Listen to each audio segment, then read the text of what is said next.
Hello guys, naglagay ko ng bangkulong para mayroon kaming almusal. Ayan.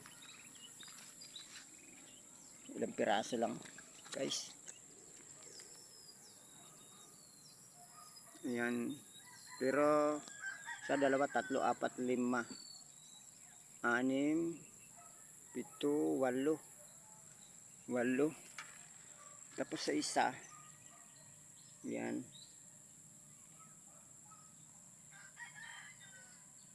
Anim. So, libre na yung tanghalian namin. Sa isa. Apat. Ilan yung kuhol? Tatlo. Inuulam din yung kuhol pero tinatamad ako magluto ng ganyan. Papain ko na lang yan mamaya sa bubo. Ayan, panghapunan, 4. Lagyan ko na lang ng talbos para kumasya, tsaka maraming sabaw, asin.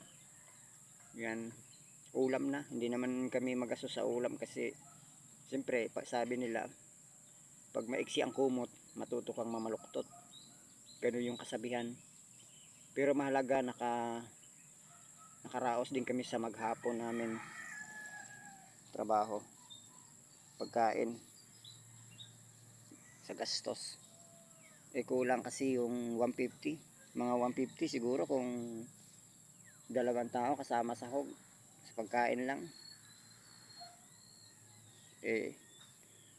Lahat naman tayo gustong yumaman para din tayo magsaing at magluto. Sa Jollibee na lang tayo kakain, hindi na tayo gagawa. Bawat kain punta tayo Jollibee, McDo. Pero ilinagay tayo ng Diyos sa ganitong mahirap. Pero naniniwala naman ako, walang mataimtim na birhen sa madalas manalangin. Sabi. Kaya lang, sa buhay natin ngayon, wither lang may pag-asa. Ang tao wala na. Pero tuloy-tuloy lang, patuloy ang buhay, mga kabiguan, mga problema.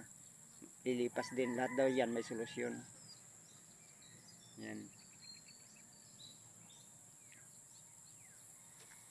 Ayan guys. Ayan guys, oh, nagtanim ako ng patula. Hindi kinukuha.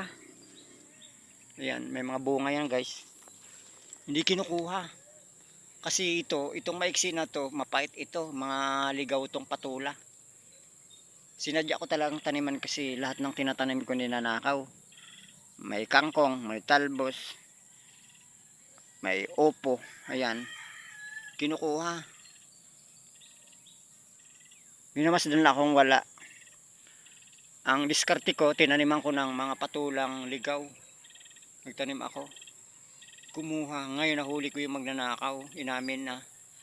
Sabi, kapitbahay ko lang din. Mapait daw yung patula. Nasayang daw yung sardinas niya. Ako pang sinisi.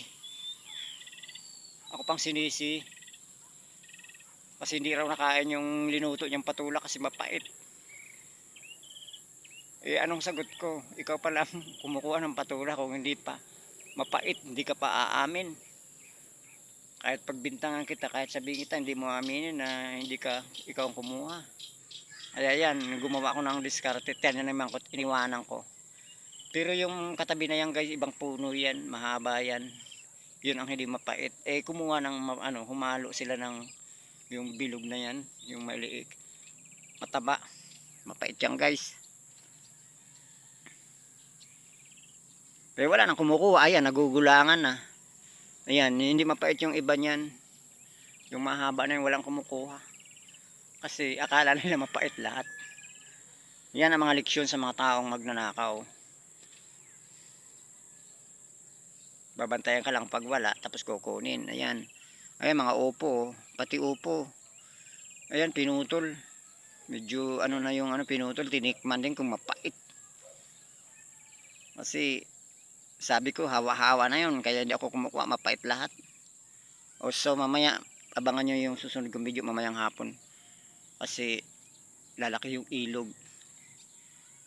Baka marami huli. Dito kasi ano lang, pag lumalaki ilog, marami kang hulihin, makapagbenta. Pero pag ganitong hindi lumalaki, yung isda ayaw naman tumabi. Taghirap din, parang tayo, minsan sagana, minsan wala. Ayan, binago kasi ilog namin, tinambakan, ayan oh, malumiit. Ayan, ginawan recrap. Para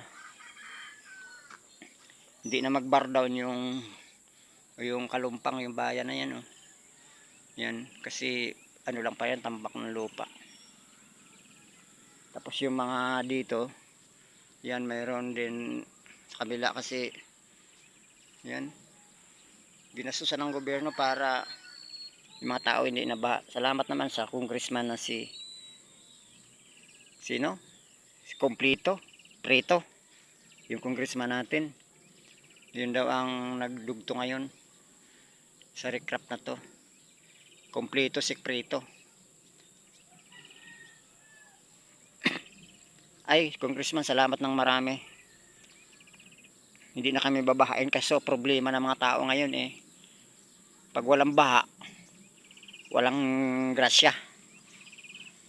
Kaya minsan gusto na rin nila ng baha para doon na sila titira sa palengke. Tuloy ang kape. Marami nagpapa-spaghetti. Spaghetting pababa, pansit pataas. At saka maraming dumarating na mga biyaya. Ay pag walang baha, di alam biyaya. So, papatayin ko muna ng video. Nasa 17 seconds na tayo. Mamaya na lang. Okay.